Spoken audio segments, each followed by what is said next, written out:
পরিবর্তিত সমাজ আসবে, কিন্তু কোরআন কোনোদিন পরিবর্তন হবে না। কোরআন নতুন নয়, পুরাতন নয়, কোরআন চিরন্তন। কোরআনের আওয়াজ, কোরআনের দাওয়াত, কোরআনের আবেদন চিরন্তন, এটার কোনো পরিবর্তন হবে না।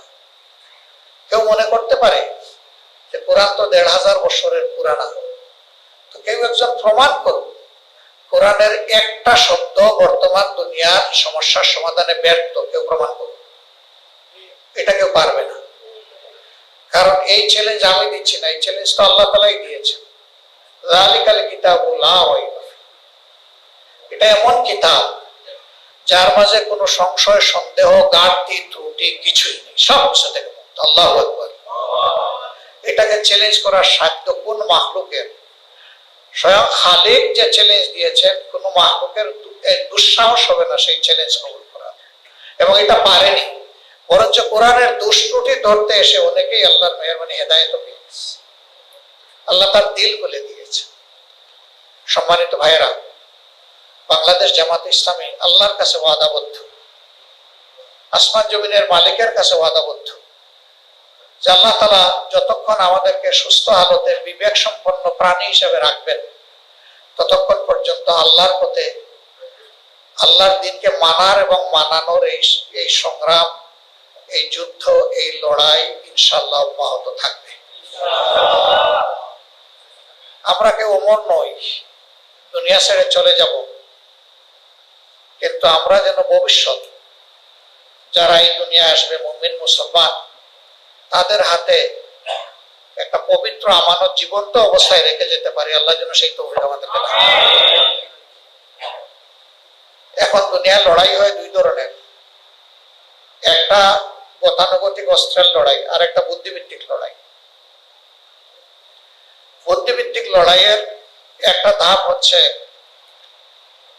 বুটের মাধ্যমে লড়াই, কিন্তু এটাও আমরা নির্দিষ্ট করে বলতে পারবো না যে বুটের মাধ্যমে, লড়াইয়ের মাধ্যমেই ইসলাম কায়েম হবে নাকি আল্লাহ অন্য কোনো পন্থায় দেবেন। বাট রাসূল করিম সাল্লাল্লাহু আলাইহি ওয়াসাল্লামের উসুল হচ্ছে, সামনে যখন দুইটা জিনিস পথ চলার জন্য থাকবে, দুইটা বাহন অথবা দুইটা রাস্তা, তিনি বলছেন যে আমি অধিকতর সহজ যেটা সেটা কবুল করব। একটা হচ্ছে রক্তপাতের মাধ্যমে, আরেকটা হচ্ছে ব্যালটের মাধ্যমে। এখন আমরা বুলেটের মাধ্যমেও যেতে পারি, ব্যালটের মাধ্যমে যেতে পারি, কিন্তু দুই রাস্তা যখন খোলা থাকবে তখন আল্লাহ রাসূল সাল্লাল্লাহু আলাইহি ওয়াসাল্লামের উসুল অনুযায়ী আপনাকে যেতে হবে ব্যালটের মাধ্যমে। এই জায়গায় আবার অনেকে একটু কনফিউজড হয়, দ্বিধাগ্রস্ত হয় যে ইসলামে গণতন্ত্র হালাল কিনা। ইসলামে সেই গণতন্ত্র হালাল যে গণতন্ত্র আল্লাহর বিধান কায়েমের জন্য, আল্লাহর বিধান বদলানোর জন্য নয়, ওইটা হালাল।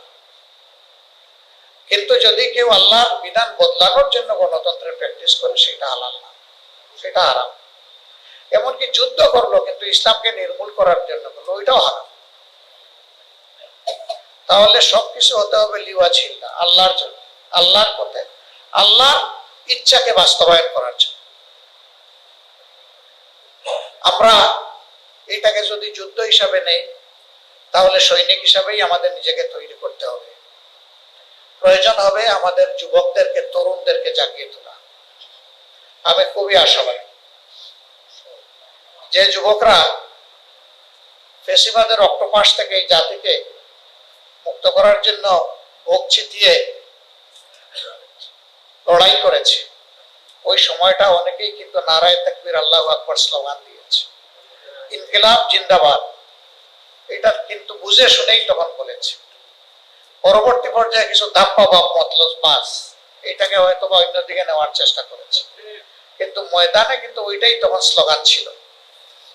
এই যুবকদের, যুবতীদের অন্তরে ইমানের কিছু হলেও নূর আছে, এটাকে জাগায় তুলতে হবে। আমরা তো কার্যত তাদের জন্য লড়াই করছি। স্বাভাবিকভাবে চিন্তা করলে মানুষের বয়স যত বাড়ে, তার ফিজিক্যাল সিস্টেম গুলা তত বেশি দুর্বল হয়ে আসে। বেঁচে থাকলেও যৌবনের মতো সে দৌড়াদৌড়ি, ছুটাছুটি করতে পারে না। যৌবন আল্লাহর বিশেষ নিয়ামত। এই জন্য আদালতে আখিরাতে 5টি মৌলিক প্রশ্নের মধ্যে একটি জীবন, আর একটা যৌবন। জীবন কাটিয়েছো কিভাবে, যৌবন কাটিয়েছো কিভাবে, দুইটা আলাদা আলাদা প্রশ্ন। যৌবনের এত গুরুত্ব, এই যুবকদেরকে জাগিয়ে তুলতে হবে ইনশাআল্লাহ। যে তোমরা অধিকারের জন্য লড়াই করেছো, সবচেয়ে বড় অধিকার হচ্ছে তুমি তোমার পছন্দের ভালো মানুষকে নির্বাচিত করে দেশ পরিচালনার দায়িত্ব দিবা, তাইলে দফায় দফায় তোমাকে আর অধিকারের লড়াই করতে হবে না। সুতরাং এই অধিকার বাস্তবায়নের জন্য তোমাদেরকে আরেকবার মুষ্টিবদ্ধ হতে হবে ইনশাআল্লাহ। আমি যুবকদের মধ্যে সেই তেজ দেখছি।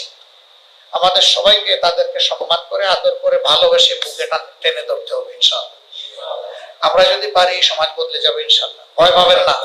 চাঁদাবাজরা চাঁদা নিতে পারে, দখলবাজরা দখল করতে পারে, কিন্তু আল্লাহ চাইলে সিংহের গর্জন, নারায়ে তাকবীর, আল্লাহু আকবার সমস্ত অপকর্মকারীদের কলিজাকে থরথর করে কাঁপিয়ে দিবে ইনশাআল্লাহ।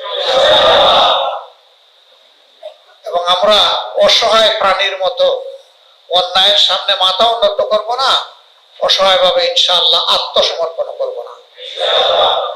জনগণের এই অধিকার প্রতিষ্ঠার জন্য, ভোটের অধিকার নয়, তার বিবেকের অধিকার, আল্লাহর দেওয়া সমস্ত অধিকার প্রতিষ্ঠার জন্য এটি হচ্ছে নিয়ামক, এর হাত ধরেই হয়। এটার জন্য ইনশাআল্লাহ আমরা আমাদের সর্বোচ্চটা করতে কোনো কুণ্ঠাবোধ করব না।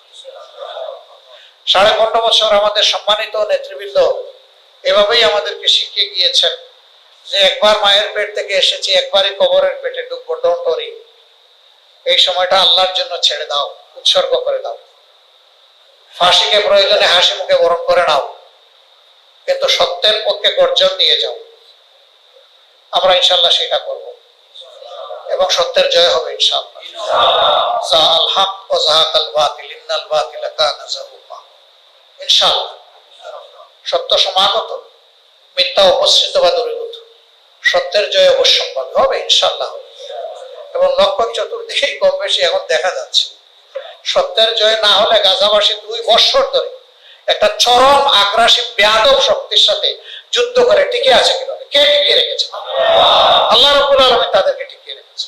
বাংলাদেশের একটা উপজেলার চাইতে ছোট্ট এলাকা গাজা আজকে গোটা দুনিয়ার চিন্তা এবং আকর্ষণের কেন্দ্রবিন্দু। কিভাবে এরা বেঁচে আছে? এই জন্য একটা কথা আছে, দুনিয়ার বিভিন্ন দেশে মায়েরা জন্ম দেয় সন্তান, আর ফিলিস্তিনের মায়েরা জন্ম দেয় যোদ্ধা। কি নারী কি পুরুষ সমান তালে যুদ্ধ চালিয়ে যাচ্ছে, আলহামদুলিল্লাহ। আর একটা ভ্রাতৃপ্রতিম দেশ, তাদের উপরে অন্যায্য আক্রমণ চলতেছে। এই আক্রমণের সময়ও আমরা আলহামদুলিল্লাহ লক্ষ্য করছি যে বিশ্ববাসী কিছু জিনিস দেখে বিস্মিত হচ্ছে। কল্পনার অতীত কিছু জিনিস ঘটে যাচ্ছে। আল্লাহ তাআলার দরবারে দোয়া করি, যারা হকের পক্ষে আছে আল্লাহ যেন হকপন্থী এবং হককে বিজয়ী করে দেন। আর যারা হকের বিরুদ্ধে আগ্রাসী অবস্থা নিয়েছে আল্লাহ যেন নিজ হাতে তাদের ফয়সালাটা চূড়ান্ত করে দেন। আল্লাহ যদি হেদায়েত দিতে চান আলহামদুলিল্লাহ, আল্লাহ যদি পথের কাঁটা দূর করতে চান আলহামদুলিল্লাহ, আমরা সেটা আল্লাহর উপর ছেড়ে দিই, আল্লাহই যথেষ্ট। আল্লাহ নিজেই বলেছেন, ও ষড়যন্ত্রকারীরা তোমরা জেনে রাখো, মাকারু মাকার আল্লাহ আল্লাহু খায়রুল মাকিরিন। আল্লাহ তাআলা বলছেন, ও ষড়যন্ত্রকারীরা তোমরা যেমন ষড়যন্ত্র করো আল্লাহ কৌশল আঠেন, এবং আল্লাহর কৌশলের কাছে সবকিছু চুরমার, পাউডার, ছাতু হয়ে যাবে, কিচ্ছুই টিকবে না। তিনি হচ্ছেন সর্বোত্তম কৌশল অবলম্বনকারী, প্রয়োগকারী, সব কৌশলের জন্মদাতা। তার হিকমার একটা ফুটা গোটা বিশ্বের সমস্ত সৃষ্টি, শুধু মানুষ না, সবাই পেয়েছে। আর বাকি সব তার হাতে রয়ে গেছে, মহাসমুদ্র। সেটা আল্লাহ যার উপর প্রয়োগ করেন তার আর কোনো জায়গা থাকে না। বাংলাদেশ বদলাবে ইনশাআল্লাহ। আল্লাহর জন্য আমাদেরকে কমিটেড হয়ে যেতে হবে, কোনো ব্যক্তিকে নেতা বানানোর জন্য নয়। জামাত ইসলামী কিছু বাস্তব কমিটমেন্ট নিয়ে জনগণের সামনে আসে, আশা করছি জনগণ এটাকে অভিনন্দন জানাবে ইনশাআল্লাহ। বড় কমিটমেন্ট, যে ধৈর্য আমাদের সহকর্মীরা দেখিয়েছেন 5 আগস্টের পর থেকে, যে দায়িত্ববোধের পরিচয় দিয়েছেন, এটি একটা নিদর্শন। এই সময় অনেক কিছু হয়ে যাওয়ার আশঙ্কা ছিল, আলহামদুলিল্লাহ আল্লাহর দেওয়া ধৈর্যের এই নিয়ামতের কারণে কিছুই হয়। আল্লাহ হেফাজত করেছেন এই জাতি। ইনশাআল্লাহ যেই সংগঠনকে তারা বলেছিল যে শেষ, এমনকি নিষিদ্ধ করেছিল, সেই সংগঠনকে আজকে আল্লাহ এই পর্যায়ে এনেছেন। দিল বলে ইনশাআল্লাহ তাআলা লাজিম এই সংগঠনকে জাতির খেদমতের জন্য আল্লাহ কবুল করবেন ইনশাআল্লাহ। আসুন আমরা সবাই নিজেকে আল্লাহর কাছে পুরোপুরি শপথ করে দিই, যেভাবে শপথের শেষ অংশে এসে বলেছি, ইন্না সলাতি ওয়া নুসুকি ওয়া মাহইয়ায়া ওয়া মামাতি লিল্লাহি রাব্বিল আলামিন। ওগো মাবুদ, তোমার ইব্রাহিম যেভাবে বলেছিলেন, আমার সলাত, আমার নুসুক, আমার তামাম ত্যাগ, কুরবানি, নেক আমল, আমাকে দেওয়া তোমার মেহেরবানির হায়াত, আর আমার ব্যাপারে তোমার ফয়সালার মওত, হে আল্লাহ, সব তোমার হাতে তুলে দিলাম।